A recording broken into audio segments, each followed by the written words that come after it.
দুই প্রকার মানুষকে কুরবানির গোশত দিলে সোয়াবের পরিবর্তে আরো গুনাহ হবে।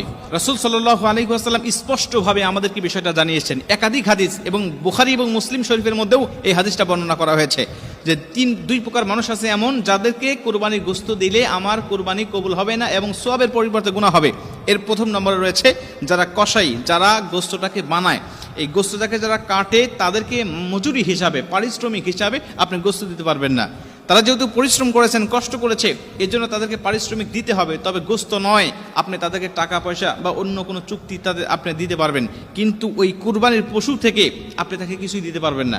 আমাদের সমাজে অনেকে দেখা যায় যে কুরবানির সারাদিন কাটাকাটি করছে, তাকে 4টা পাও দিয়ে দিল বা 2টা পা দিয়ে দিয়েছে, মাথাটা দিয়ে দিয়েছে, গরু ভুঁড়িটা দিয়ে দিয়েছে, এরকম একটা শর্ত দিয়ে আমরা তাদেরকে কাজে নিয়োগ দেই।